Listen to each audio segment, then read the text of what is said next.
Actually, it is the Steve Mosberg Show, but it is not Steve Mosberg, as you can probably tell right now. Welcome in, everybody. I'm Ed Berliner, along with Diane Diamond. Thanks for joining us. We are sitting in for Steve Mosberg today. He will be off today and tomorrow.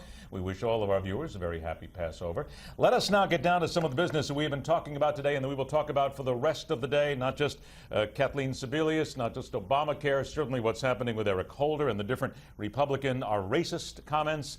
Let us welcome in our panel right now and let us discuss this. First of all, the former Congressman from Michigan, chairman of the House Intelligence Committee. We are always happy to have Pete Hoekstra joining us, and he will join us momentarily. Also, Kevin Jackson is a radio host, and he is author of The Big Black Lie. He will be joining us as well. When they join us, too, I think we're going to focus, first of all, right on, and we still have to come back to a lot of these comments made by Eric Holder and what we are now hearing. Matter of fact, there's an article that came out today in the Daily Beast where the author says, yes, Republicans are racist. Well, guess what? Racism exists in America today. And it is not just one side. Yes. Yes, it goes both ways. When I hear the President of the United States standing with Al Sharpton talking about how bad white Republicans are, although he didn't say white, he just said Republicans, I think to myself, well, that's racist too.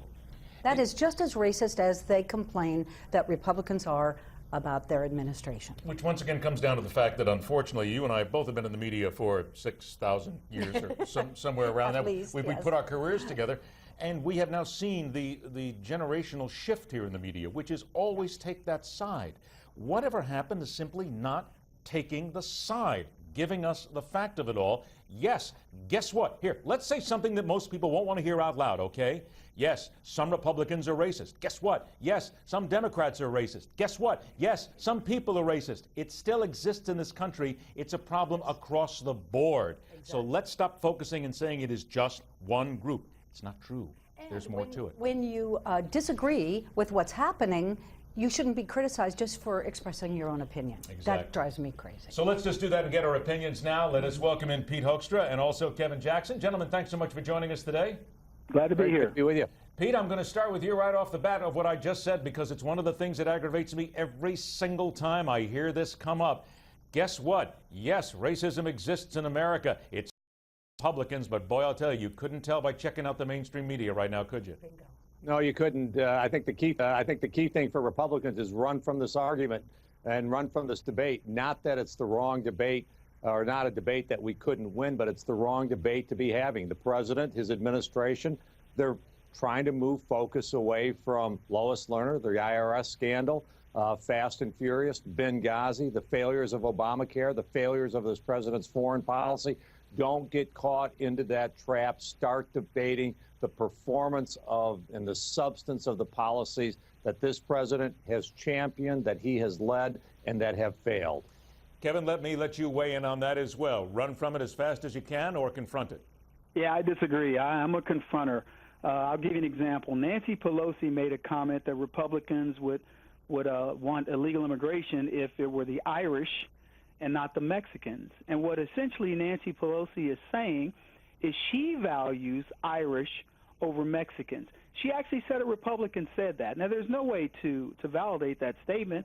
I'd hold her accountable. I'd make her tell us who said that, and then I would charge her with racism to actually imply that the Irish are essentially ahead of the Mexicans with respect to ethnicity.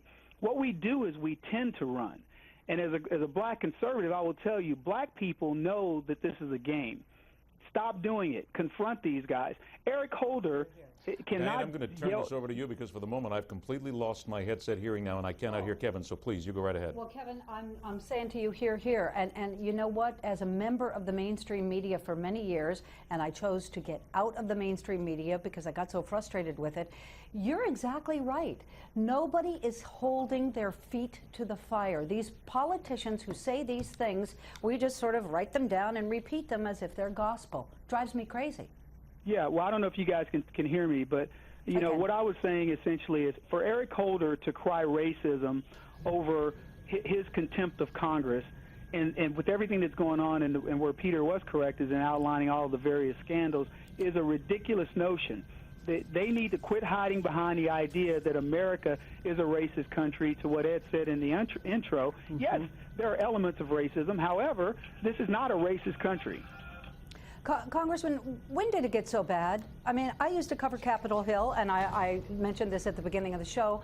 Tip O'Neill used to talk about politics is the art of compromise, but there isn't any anymore. I don't see a point at which it's going to get any better, only worse. I'll tell you where I really thought it totally collapsed. It was during the Bush administration. It was around 2004. You know, it was with the renditions, the enhanced interrogations, NSA, all of these types of programs that were started on a bipartisan basis in the immediate aftermath of 9/11. Republicans and Democrats agreed to implement these programs. They said it's essential that we implement these programs to keep America safe. Around 2004, Democrats started to run from those programs. The leaks started coming out, and they all of a sudden believed that foreign policy, national security, could be used as a wedge issue and enable them to win at the ballot box. By 2008, they had totally destroyed Republicans on foreign policy and national security. And when, you know, we moved away from the adage that, you know, all politics stopped at the water's edge, that really opened it all up. And I agree with you. I don't know how these folks are going to get back to a point where compromise and getting things done is actually in season. You know, the time that I spent in Washington when Bill Clinton was president, that was the most productive time, and that was in many ways a good time for America. We got a lot of things done. Because he knew how to compromise, right? We had a compromiser, absolutely. Kevin, let me try you this, because compromise seems to be the word of the day here that we're talking about. Who's going to be the first? And what kind of courage is it going to take for somebody to be the first to compromise on some of these issues and at least try to bring us even just a little closer to some common ground? Well, I don't know that from a conservative perspective, I don't know that we want to do that. And I know, you know, they talk often about compromise, and I think of it as more capitulation on our part. We've compromised ourselves into the worst economy since the Great Depression, and I would argue it's worse than the Great Depression. Then it sits on the Democratic side, then, in your opinion, that the compromising has come as far as it can go from the Republicans. It must come from the Democratic side. Yeah, absolutely. If there's going to be compromise, the Democrats have to compromise. I mean, you know, we're talking about and part of it, by the way, is done because of the political correct nature of not compromising. They back the Republicans into a corner and the conservatives by talking about all this racism, all these calls of racism. I'll give you an example of what's going on right now. In Chicago schools, there's a black group that says, hey, listen, black schools need to be restructured because they're not educating black kids. And it's black people saying this, black liberals, and the black liberal educators in the union are saying to them, you're racist. That's how ridiculous it's become. Black liberals are calling other black liberals racist for wanting to solve problems. If that's a compromise, there's no such thing in the liberal lexicon. I want to remind everybody that Kevin Jackson's book is called The Big Black Lie. Kevin, I take it it's still available on Amazon? It is. It is indeed. Kevin, we thank you for your time today. Pete, we're going to see you a little bit later on here as we go through the day and discuss the issues. Gentlemen, thank you for some frank conversation. Great, thank you. Thank you. It is. You know what it is? It's bipartisanship. That's what we're talking about. And Washington is so partisan. There's no buy in it anymore. Well, no one wants there to be. I mean, and I think what he said is very true. Somebody on the left needs to, and let's be honest, somebody on the left and the right, we still need to realize it. Unfortunately, here in America, you can't get everything you want. There's going to have to be some capitulation somewhere. But then again, in some things, the Republicans have indeed capitulated just as far as I think they want to go. Yeah. But and when they dig their heels in, what happens? Sequestration, the government closes down. There's got to be a better way. Come on. We should run things. You sure? Okay. There has to be a better way. We can only hope so, okay? Ruben Navarrete is going to join us as we continue the conversation here on the Steve Mosberg Show. We're filling in right here on Newsmax TV.